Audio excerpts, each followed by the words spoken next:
Mulia naik kos-kos. Turunan ke-14 itu anaknya Raja Mulia, itu kakeknya sendiri Raja Ukap naik kos-kos. Turunan ke-15 Raja Marnako naik kos-kos beda. Sekarang turunan ke-16 ke adiknya Raja Marnako, Raja Monang naik kos-kos yang ada di Tinggi. Jadi terkait dengan hubungan kita ke masyarakat yang non formalin, mohon maaf, tidak seperti yang kita dengar selama ini di negara kita ini, yang muslim dan non muslim. Yang non muslim itu katakan kafir, tidak. Semua bagi formalin itu, baik itu formalin dan non formalin, sama-sama ciptaan Tuhan.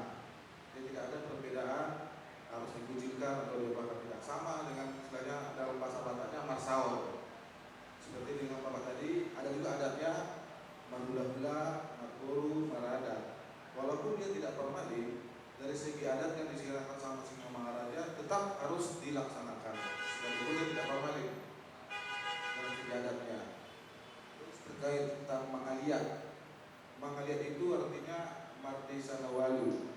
Jadi Raja Nabakula kita yakini adalah semua raja yang ada di 8 penjuru matahari, termasuk di situ raja Muslim Nabi Muhammad, Israel, Isa.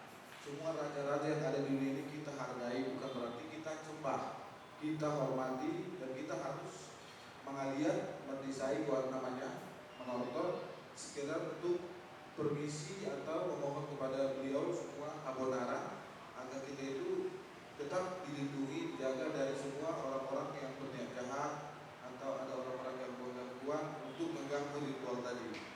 Jadi ritual tadi itu bukan tidak ada bertambah, tidak ada dikurangi, dan bukan itu semacam bisa dilakukan, itu kewajiban harus dilaksanakan seperti Sibahasada dan Sibahalima.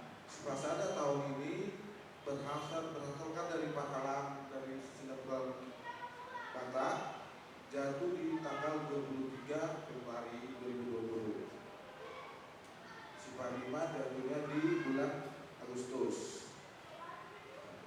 Jadi itu semua ritual-ritual itu tidak ada yang ditambahi dan tidak ada yang dikurangi, dan itu tetap dijaga dan dipertahankan.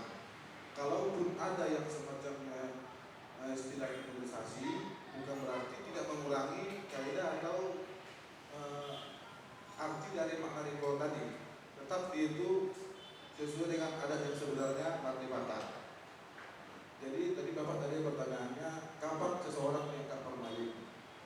Seseorang diangkat formalin begitu dia lahir di dunia ini dan dilakukan martutuae. Kalau di dalam istilah Kristen itu dibaptis, dalam istilah di Muslim itu TK. Disitulah dia dikatakan sah sebagai formalin dan raja dan raja nasib lagi. Jadi kalau ada dari orang dewasa ingin menikah, katakan si pria dari non muslim atau non formalin, si perempuan dari formalin, mereka sepakat menikah masuk ke dalam formalin, yang perempuan dari formalin, yang laki-laki dari non formalin itu tetap dilakukan parakiran namanya, dalam istilahnya pembaptisan.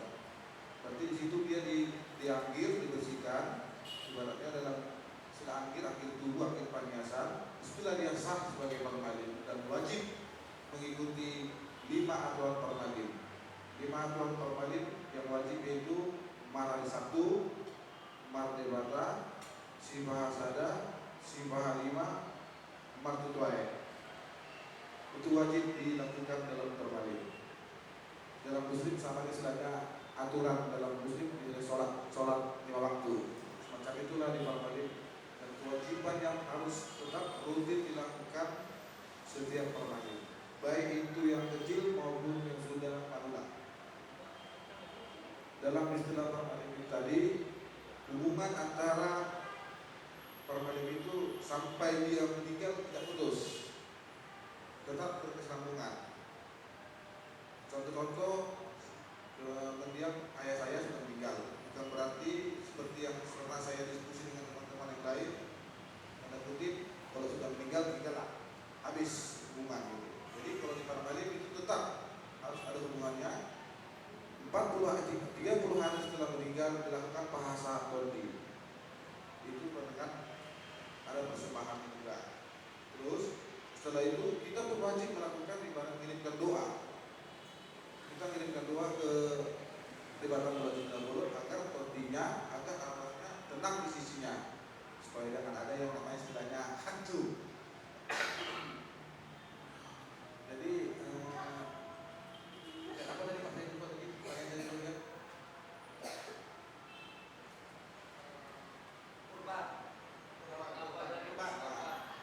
Terkait kurban itu tadi, karena perbalip ini prinsipnya dengan alam.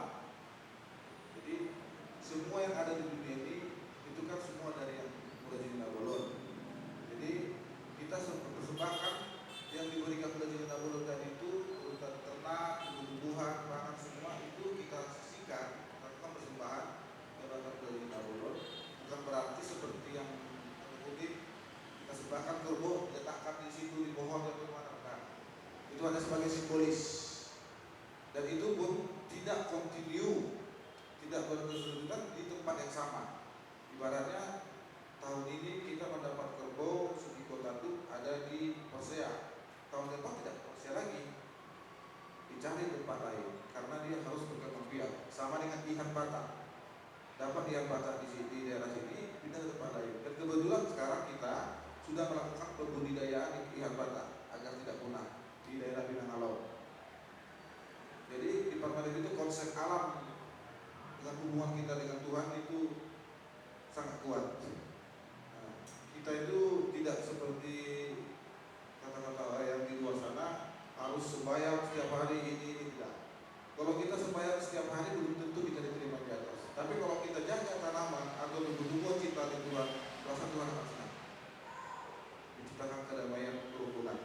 Jadi itu sudah terbukti dibuat Parmalip di tahun 2017 karena bangunan yaitu bangunan pupuk kompos.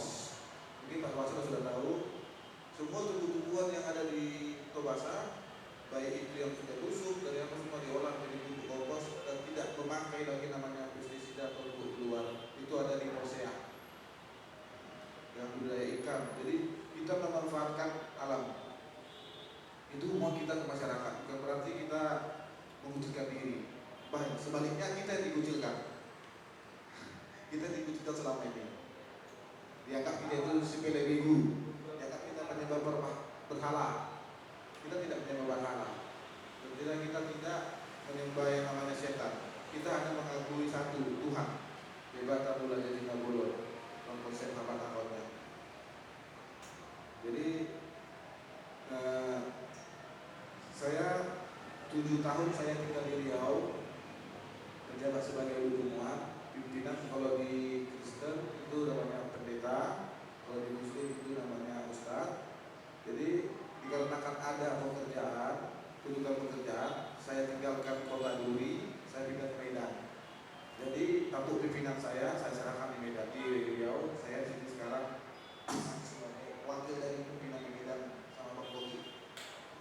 Jadi udah itulah pesan dari kakek kami, bahwasanya kami itu harus lebih rendah dan lebih mawas diri dari yang lainnya, karena kalian itu adalah anak-anak dari keturunan raja. Jangan menunjukkan contoh yang tidak benar. Dan ya tadi saya sudah banyak dengar, makanya saya tidak mau memotong bicara Pak Irwan, karena Pak Irwan pun dari saya SMA sudah kenal, sudah tahu betul. Boleh dikatakan seperti Bapak bilang tadi, mungkin Bapak ini bisa sangat Parmalip karena sudah diberitahu semua. Contoh main sapi tadi, saya sendiri Parmalip belum bisa mainkan. Rasa Pak Irwan sudah tahu kuncinya di mana. Itu memang betul bersahabat. Ada orang pintar dia main gondang di Toba sana, bahkan orang tidak bisa mainkan kunci tadi itu yang gondang si Burja Paroja. Tapi saya tahu itu si Burja Paroja, saya tidak bisa mainkannya karena itu memang bersahabat. Ya, banyak orang yang ahli jago musik tidak bisa, belum tentu. Tapi tadi memang persis seperti Ulau Cipah saja. Makanya itu saya rekam langsung. Jadi memang di Parmalip itu sahala yang dibuat Todi dan sahala. Jadi Todi itu tidak pernah mati.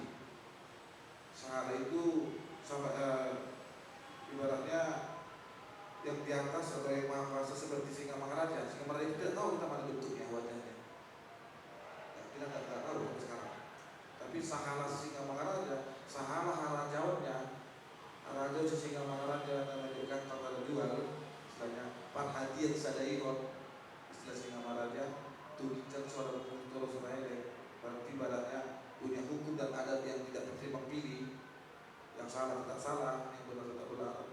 Itu memang perlu datang ke Singamangaraja. Jadi sedikit menjawab tentang Pak Salwa tadi yang mengatakan apakah Singamangaraja Muslim. Itu sebenarnya sih ceritanya ada. Itu